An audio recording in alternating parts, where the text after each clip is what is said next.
In the fight against gender-based violence, a beacon of hope and relentless determination shines through the efforts of a courageous and resilient activist. My name is Njeri Migwi. I am a co-founder and executive director of Usikimie. Usikimie is a Swahili word which means do not be silent, because as Usikimie we work towards responding, supporting, protecting, and the work towards ending gender-based violence in Kenya. Founded on the bedrock of empathy and a fierce dedication to eradicating gender-based violence, Usikimie emerged from the realization that existing support systems were often inadequate for survivors. Usikimie was founded based actually on the death of Dr. Njeri.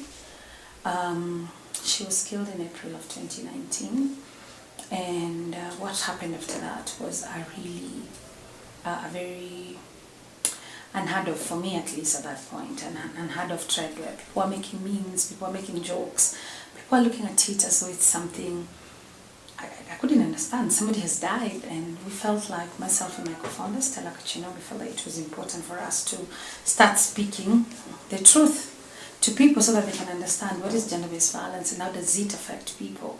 And that was in response to, so we started as an online platform to educate, create awareness, and subsequently Usikimie grew. By the time that the press was talking about Starlet or who, for us, we had already started noting that even January 1st, there was a death. January 2nd, there was a death. And the deaths kept on getting on and on and on. By the time Starlet Wahu's death and then Rita Waini's death were coming, and the sensationalization of media, we realized we are back to where we were in 2019, because in 2019, Kenya also recorded quite a high number of deaths. So we came together and thought, how do we amplify and how do we speak about this? How do we then make aware the country that something is happening and something is wrong? Because by the time we were doing the march, already over 25 women had died. The march was on 27th of January. And we felt like it was important for us to come together with like-minded CSOs to just ensure that we amplify, we advocate, and we call the government into action, because at the end of the day, this country belongs, the people who can really take substantive action is the government. And we felt like it was time to put them on notice, because women are dying. If it was a pandemic, tell me, do you think by the end of January we had 32 deaths? When we say 32 deaths, it doesn't mean that is the total number of deaths. It means also the total number of recorded cases on media. How many unrecorded cases do you think go on? Usikimie has made a profound impact by providing vital support and resources to survivors of gender-based violence, fostering empowerment and driving positive change in communities. We have given over 1.3 million plates of food in the last 4 years to children within this community. I think that's important. I think that speaks towards impact. We have hosted in our safe house over 900 women in the last 4 years towards their healing journey. I don't think there's anything. And then creating awareness. I believe that awareness that reaches out to hundreds of thousands of people so that they can understand what is gender-based violence, where do you get help, what are the referral pathways. Our work goes around women, children, as well as minorities, key population. But we get men, and a lot of men, interestingly enough, coming here for different reasons. Men have been raped. Most of the time, that is the biggest reason. Men who are looking for custody of their children. We receive cases, men who they themselves are looking for psychosocial support.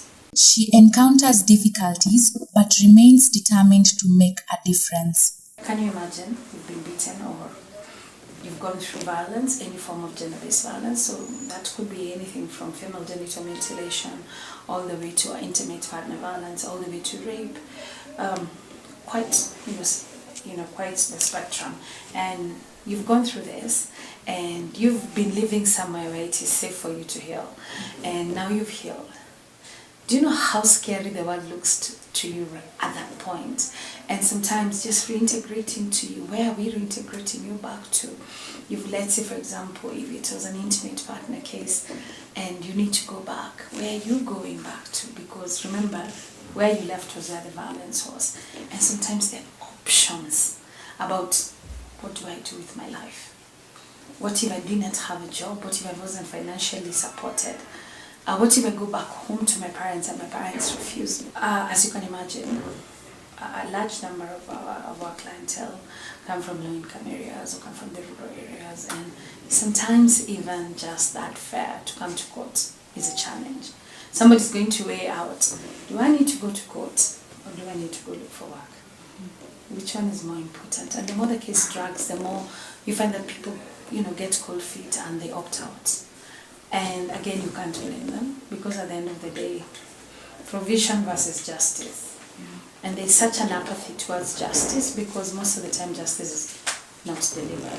She, however, faces backlash online towards the source of funding the organization. I think every day on social media, especially Twitter, they're always like, you're doing it for the donor funding. And I'm like, damn, if it was so easy, why don't you open your own organization and see if you're going to get these magical donor funds that people think you do.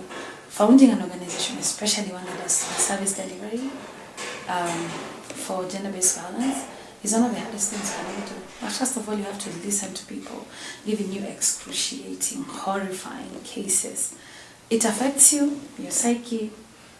I have nightmares. My phone cannot ring because I can't stand a ringing phone. Yours can ring, but my own no. It just makes me have high palpitations.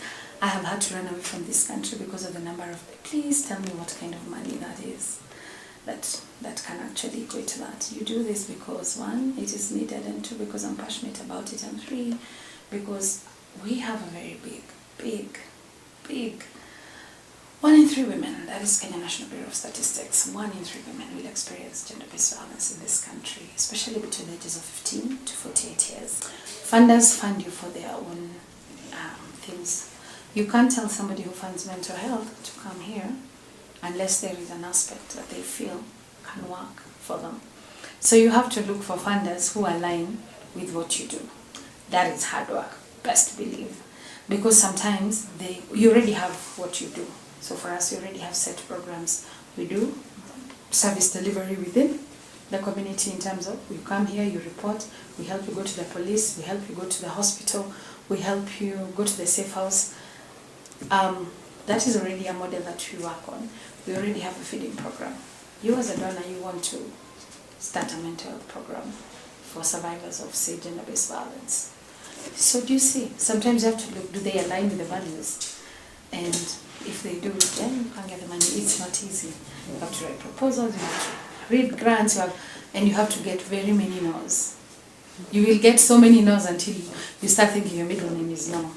But we still, again, persist.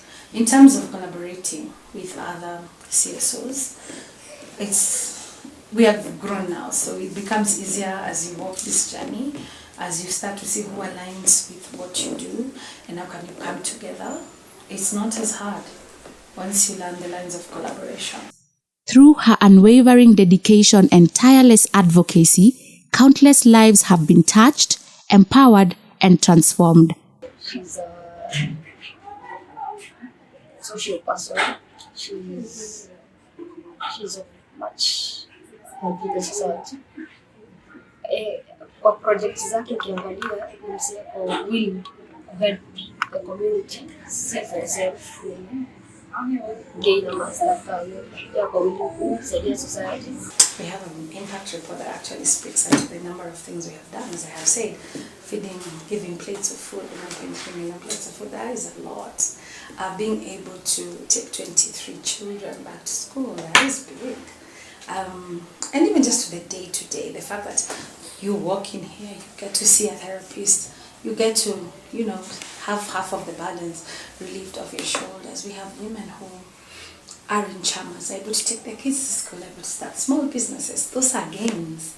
And I think those things, when you look at them, actually mean that you're doing work that is important.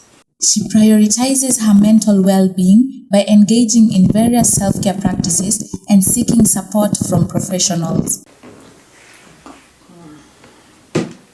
We cook and serve. And I feel like that is such an important, it's very healing. Just having that one by itself is such a healing moment. I also do a lot of therapy. I go to Kagura Forest and shout, my friend. There's a day I went to Kagura Forest and I screamed at this thing. I hope nobody can hear me. Especially Tuesday afternoons like this, nobody can hear you. So important. I speak to the trees. Sometimes you feel like hata binadamu hawakuelewi. They are the ones who are the perpetrators of these things. But here you are. So I think for me, it is that. It is of course, and then a bit lots of self-care and just taking care of your mental health. I watch anime. That's one of the reason. I self-care. Yeah. Play games. I'm an avid player of games. Call of Duty. Shoot people and I feel very nice. Yeah, come out of there feeling like I have shot a few rapists. Just balance. Maisha ni balance.